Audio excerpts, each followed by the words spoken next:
सद्गुरु, आप live in रिश्तों के बारे में क्या सोचते हैं? क्या आपको लगता है वे शादी की तरह ही होते हैं? मेरे ख्याल से शादी एक लिव इन रिलेशनशिप ही है। तो क्या शादी एक लिव इन रिलेशनशिप नहीं है? क्या वो अलग रहते हैं? कुछ शादियां ऐसी होती हैं, मुझे पता है, लेकिन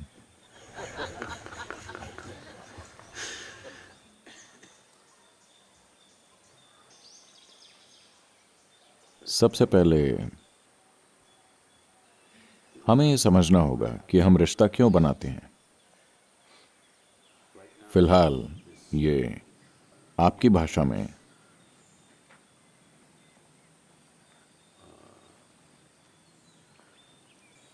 पश्चिमी सभ्यता आपकी भाषा में बहुत गहरी समा गई है, क्योंकि रिश्ता शब्द बोलते ही कहीं अपने दिमाग में आप सिर्फ सेक्स आधारित रिश्तों के बारे में सोचते हैं। इस देश में ये ऐसा नहीं रहा है। इस देश में जब हम रिश्ते कहते हैं तो हमारे विचार से हमारे माता पिता, हमारे दोस्त, हमारे भाई, हमारी बहनें, सभी तरह के रिश्ते होते हैं। पर अगर आप पश्चिम में जाकर कहें रिश्ता, तो उसका मतलब होगा शारीरिक रिश्ता। सबसे पहले उस सोच को छोड़ दीजिए। रिश्ते कई अलग अलग स्तरों पर हो सकते हैं, है ना? हम सिर्फ एक खास रिश्ते को दूसरे रिश्तों से इतना महत्वपूर्ण क्यों बना रहे हैं? हाँ, ये भी एक महत्वपूर्ण रिश्ता है, पर दूसरे रिश्तों के स्थान पर नहीं है ना? लेकिन अभी धीरे धीरे हम इस पश्चिमी विचारधारा को अपना रहे हैं कि ये रिश्ता बनाम बाकी रिश्ते। ऐसा होना जरूरी नहीं है। इस देश में शादियों के बहुत स्थिर होने का कारण हमेशा ये नहीं है कि दो लोगों का तालमेल अच्छा है। ऐसा हमेशा नहीं होता, क्योंकि जब उनकी शादी हुई तो उनके साथ कुछ हजार लोगों की भी शादी हुई। दूल्हा और दुल्हन शादी का एक छोटा सा पहलू होते थे, इसमें बहुत से दूसरे लोग जुड़ जाते थे। अब अगर आपको शादी तोड़नी है तो आपको इसे सभी स्तरों पर तोड़ना होगा। आप इसे नहीं तोड़ सकते। आपके पिता और लड़के के पिता या आपके पिता और लड़की के पिता के बीच इतनी शानदार दोस्ती हो सकती है कि आप इसे अब नहीं तोड़ सकते। अगर आप अपनी पत्नी से रिश्ता तोड़ना भी चाहें तो भी आप नहीं तोड़ सकते, क्योंकि पूरा परिवार तमाम तरीकों से जुड़ गया है। ये सिर्फ दो लोगों की बात नहीं रही है। ये अच्छा है या बुरा है? देखिए, दो लोगों के साथ रहने के दौरान आज शाम के वक्त आप ऐसी स्थिति में पड़ गए कि आज आपने सोचा बहुत हो गया, मैं तुम्हारे चेहरे को दोबारा नहीं देखना चाहता, बात खत्म। लेकिन कल सुबह आप फिर से प्रेम में होते हैं। क्या आपके साथ ऐसा तमामों बार नहीं हुआ है? हाँ, अगर आपके आसपास बहुत लोग हैं तो जब उस शाम वो भावना आई थी, मैं तुम्हारा चेहरा दोबारा नहीं देखना चाहता, उस पल अगर आप पैक करके चल पड़ते तो बात खत्म हो जाती। आप कल सुबह वापस नहीं आ सकते थे। लेकिन अब एक पूरी स्थिति ऐसी है जिसे आप छोड़ नहीं सकते। आप रुके रहते हैं और अगली सुबह हर चीज शानदार होती है। दुर्भाग्य से ज्यादातर इंसान अभी भी ऐसे ही हैं, है ना? वो इतने जागरूक नहीं है कि वो रोज हर चीज को खूबसूरती से संभाल पाएं। जीवन इस तरह नहीं चल रहा है। कैसा नहीं है?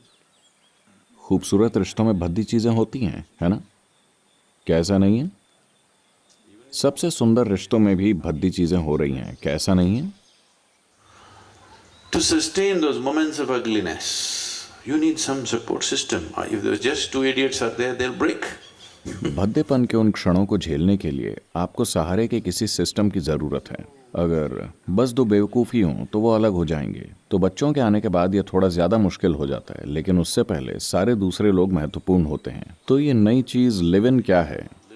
Live in and marriage. So what you're saying is, I'll walk out whenever I feel like it, isn't it? That's not good for anybody. Live in और शादी, तो आप जो कह रहे हैं वो ये है, जब मेरी मर्जी होगी मैं रिश्ता खत्म कर दूंगा, है ना? ये किसी के लिए अच्छा नहीं है।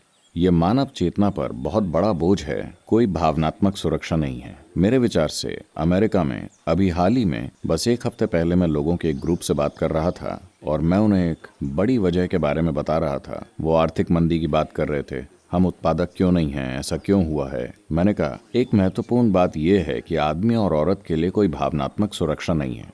आप बाहर जाते हैं, जब आप वापस आते हैं तो आपको ये पता नहीं होता कि आपका घर बचेगा या नहीं। आप नहीं जानते कि आपकी पत्नी आपका इंतजार कर रही होगी या नहीं। ये ज्यादातर लोगों के दिमाग में चलता है। कम से कम 50% लोगों के दिमाग में इस तरह की असुरक्षा के साथ आपका पति ऑफिस जाता है, आपको नहीं पता कि वो वापस आएगा या सेक्रेटरी के साथ चला जाएगा।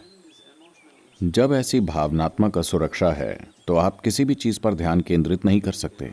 जब लोगों में स्थिर भावनात्मक स्थिति नहीं होती तो वो उत्पादक नहीं हो सकते। यहां हमने शादी को इस तरह से स्थापित किया है कि चाहे जो हो जाए आप उसे तोड़ नहीं सकते। इससे कोई फर्क नहीं पड़ता कि आप क्या बेवकूफ़ी की चीज़ें करते हैं, फिर भी आपको उसी जगह वापस आना होगा। वो सुरक्षा की एक खास भावना देता है। स्थिति में काफ़ी भद्दापन हो सकता है, लेकिन फिर भी एक स्थिरता मौजूद होती है, तो आप जो कर रहे हैं उस पर ध्यान केंद्रित कर सकते हैं। तो जब आप कहते हैं शादी बनाम लिव इन, तो ये क्या है? आप बिना किसी प्रतिबद्धता के दूसरे के साथ रहना चाहते हैं, यही बात है ना? आप एक प्रतिबद्ध तरीके से नहीं रहना चाहते। मुझे नहीं लगता कि प्रतिबद्धता के बिना एक साथ जीना कोई अच्छी बात है, और ना ही इसमें कोई मैं ये नहीं कह रहा हूँ कि शादी का मतलब किसी पुजारी को आना होगा और आपके लिए मंत्र पढ़ने होंगे, लेकिन इसे एक प्रतिबद्ध रिश्ता जरूर होना चाहिए। अगर कोई प्रतिबद्धता नहीं है तो सम्मान की कोई असली भावना भी नहीं होगी। जब अंतरंगता होती है तो दूसरे व्यक्ति के शरीर, मन और हर चीज के प्रति सम्मान भी होना चाहिए, है ना? जब आप कहते हैं मैं तुम्हारे लिए प्रतिबद्ध नहीं हूँ, जब मेरी मर्जी होगी मैं रिश्ता तोड़ दूंगा, तो दूसरे व्यक्ति के प्रति अहमियत और सम्मान की कोई भावना नहीं होगी, है ना? तो शादी कोई परिकथा जैसी चीज नहीं है, और ना ही ये स्वर्ग में तय हो रही है। ये सिर्फ प्रतिबद्धता की बात है कि मैं तुम्हारे साथ हूँ, है ना? अगर आप प्रतिबद्धता के खिलाफ हैं तो नहीं, मुझे नहीं लगता कि ऐसा करना एक अच्छी बात है। ये उस स्थिरता को नहीं लाएगा जो आप उस रिश्ते से चाह रहे हैं। अगर आप बस कुछ सुख चाहते हैं तो ये आपके ऊपर है, लेकिन अगर आप एक स्थिर स्थिति खोज रहे हैं तो उसके लिए प्रतिबद्धता चाहिए। प्रतिबद्धता के बिना स्थिति स्थिर नहीं हो सकती। तो शादी किसी दूसरे के द्वारा कराई जाने वाली चीज नहीं है, वो सिर्फ सामाजिक कारणों से है। शादी दो लोगों के बीच होती है, यानी प्रतिबद्धता की एक भावना मौजूद है, मैं तुम्हारे साथ हूं, है ना? चाहे हम वास्तव में किसी रस्म से गुजरें या किसी रस्म से न गुजरें, वो एक चुनाव हो सकता है, लेकिन मुझे नहीं लगता कि इस बारे में कोई विकल्प है कि हम एक दूसरे के लिए प्रतिबद्ध होंगे या नहीं। तब आप एक साथ होने के आनंद को कभी नहीं जानेंगे। यह हमेशा एक हिसाब होगा, है ना? यह हमेशा एक लेन देन होगा, है ना? मैं तुमसे क्या हासिल कर सकता हूँ, तुम्हें क्या मिल सकता है। एक बार जब मैं तुमसे क्या हासिल कर सकता हूँ मौजूद होता है तो वो रिश्ता सुंदर नहीं हो सकता।